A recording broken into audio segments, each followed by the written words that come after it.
Qu'est-ce que l'impudicité?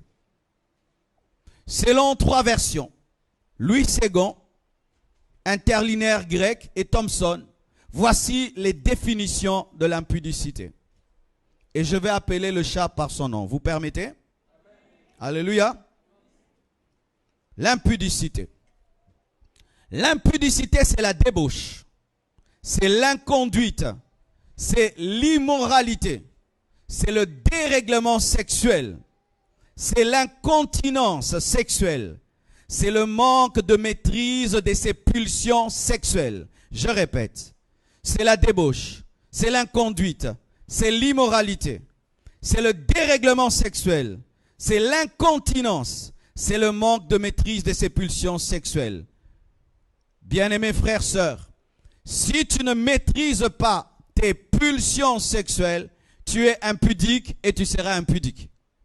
C'est l'incontinence, la capacité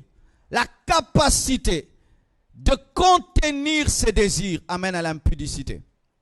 Non pas que le désir sexuel est mauvais, mais le désir sexuel est comme le feu. Le feu est bon dans la cuisine pour préparer, mais quand tu amènes le feu au salon, ça brûle la maison. Le désir sexuel est bon dans le cadre du mariage, mais quand tu l'enlèves du mariage, ça brûle ta vie. Et vous tous qui touchez à la sexualité en dehors du mariage, vous êtes en train de brûler vos vies. Et dans ce terme impudicité, j'inclus les autres sortes d'impudicité parce que l'impudicité est diversifiée. Je parle de l'adultère. Qu'est-ce que l'adultère? L'adultère, c'est une relation illicite entre une personne mariée et une personne non mariée, mais aussi, c'est toute infidélité dans le mariage avec un autre marié ou un non marié. L'adultère. Le fait de sortir avec un homme marié, quand tu es célibataire, tu es dans l'adultère et c'est l'impudicité. Le fait de tromper ton mari, de tromper ta femme, tu es dans l'adultère. Que ce soit avec une autre personne mariée ou avec un célibataire, c'est de l'adultère. Et la Bible dit, les adultères n'entreront pas au ciel. Même si tu n'es pas satisfait sexuellement par ton mari, tu n'as pas le droit d'aller ailleurs. Parce que les gens aujourd'hui donnent des raisons. Je ne suis pas satisfait. Je ne suis pas satisfait. Bien-aimé, pour un petit plaisir de rien du tout, tu vas finir en enfer. Être satisfait. Vaut mieux aller au ciel insatisfait qu'en enfer satisfait. Ma femme ne me satisfait pas. Je ne ressens rien avec elle. Quand je suis avec elle, je ne ressens rien. Et le diable te donne une raison pour que tu pêches. Mais avoir raison ne veut pas dire avoir raison. Parce que des fois, tu peux avoir raison, mais tu es en déviation. Cet homme marié s'est confié à moi. Il m'a dit qu'il souffre avec sa femme. Il regrette même d'avoir épousé sa femme. C'était moi la femme de sa vie. Si tu étais la femme de sa vie, tu serais dans sa maison. Si tu étais la femme de sa vie, il t'aurait épousé. Bien-aimés frères et sœurs, toutes les personnes en ce lieu qui trompent leur femme et qui trompent leur mari sont sous le jugement de Dieu. Tu peux prier, tu peux parler en langue, ressentir même la présence de Dieu. Sache que tu es un candidat à l'enfer. Pourquoi? Le mariage symbolise la relation entre Christ et l'Église. Et lorsqu'un homme trompe sa femme, c'est comme s'il dit que Jésus peut tromper l'Église. Quelle abomination! Quelle abomination! C'est pourquoi j'aimerais parler aux célibataires. Chers célibataires, aujourd'hui dans l'église, les gens sont dans la course au mariage. Mariez-vous, mariez-vous, mariez-vous. Bien-aimé, je ne pousse jamais les gens à se marier pour se marier. Attends rencontrer l'amour de ta vie pour te marier. Parce que certaines personnes tombent dans l'adultère parce que vous vous êtes mariés sans amour mais par compétition. Il n'y a pas de compétition dans le domaine du mariage. L'autre peut se marier à 40 ans, mais toi à 50 ans. Mais au moins tu as trouvé l'amour de ta vie. Mais si tu te maries avec un homme que tu n'aimes pas, est-ce que tu vas supporter l'odeur de sa bouche? Est-ce que tu vas supporter son odeur le matin?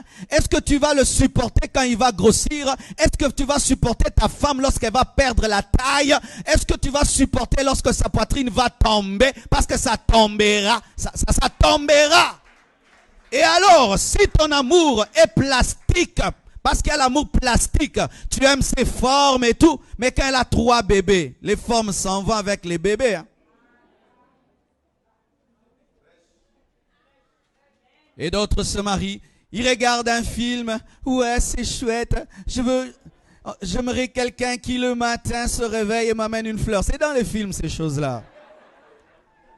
Et quand ils entendent une douce musique qui joue, ah vraiment j'aimerais me marier comme Clooney et tel. Est-ce que dans la vie il y a un synthé qui t'accompagne? Vous vous mariez parce que vous voyez un film, une série télévisée, et quand ça coïncide avec quelqu'un qui te drague, tu dis oui, mais en soi tu ne lui dis pas oui, tu dis oui à l'acteur que tu as vu. Et il y a maintenant des mariages d'1 jour, de 2 jours, d'une semaine. Car même dans le domaine de l'adultère, il faut parler du remariage et du divorce. Lorsque tu divorces sans raison biblique, c'est l'adultère. Elle me plaît plus. Je ne supporte plus son caractère. Ce n'est pas une raison pour divorcer. On ne divorce pas de quelqu'un parce que son caractère est mauvais. On ne divorce pas parce que son caractère est mauvais. Quiconque divorce pour raison de caractère n'est pas en accord avec la parole. Et lorsque tu épouses une femme ou un homme sans tenir compte du pourquoi de son divorce, tu risques d'entrer dans l'adultère. Car il est écrit que celui qui répudie sa femme pour une autre raison que l'adultère l'expose à l'adultère. Et celui qui épouse une telle femme commet l'adultère. Mais qu'est-ce qui se passe? Nous nous sommes rencontrés, il y a eu un flash. Un flash. Et il y a eu un coup de foudre. Ne te marie jamais par coup de foudre parce que le coup de foudre ne dure pas. Mais marie-toi par observation, par méditation et par prière. Et tant que tu n'es pas convaincu, tu as le temps. Vaut mieux rompre 10 fiançailles que rompre un seul mariage. Prenez le temps. Lorsque les gens ne sont pas bien préparés au mariage, ils seront des adultères. Tu es fiancé, mais tu as honte de nous présenter ton fiancé. Tu es déjà en voie de l'adultère. Tu es fiancé, mais quand tu vois cet homme, il ne t'attire même pas. Mais tu veux l'épouser. Pourquoi? Parce que le pasteur est au courant et la famille est au courant. Fais pleurer la famille et le pasteur afin que Dieu ne pleure pas.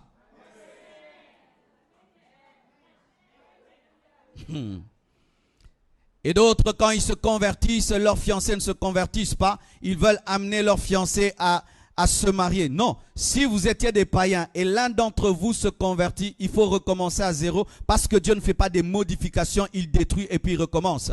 Et c'est ainsi que beaucoup de gens font des mariages qui vont les amener dans l'adultère. Pourquoi? Parce que quand tu étais païen, tu t'étais engagé sur base du corps. Mais quand tu te convertis, tu t'engages sur base du caractère. Maintenant, tu as aimé cette fiancée parce qu'elle était belle. Maintenant que tu connais Dieu, tu as besoin de la sagesse. Elle n'a pas la sagesse, mais tu l'épouses quand même parce que tu ne veux pas qu'elle pleure. Et puis tu dis, pasteur, il va se convertir. Ah bon, tu es devenu le Saint-Esprit pour la convertir? Bien-aimé, quand on se convertit, on fait des sacrifices. Cette vie chrétienne de conversion sans sacrifice, ce n'est pas de Dieu. Ce n'est pas de Dieu. Jésus-Christ crucifié présente les marques de la croix. Mais toi, tu t'es converti. Où sont les traces de la croix? Tu n'as rien abandonné pour Dieu. Une conversion bonbon chocolat. Une conversion bonbon chocolat. Tu t'es converti, oui. Tu as abandonné quoi? Rien. C'est un nouveau nom. Comment? Je m'appelle maintenant Esaïe.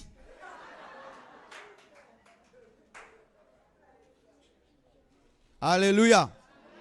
Alléluia.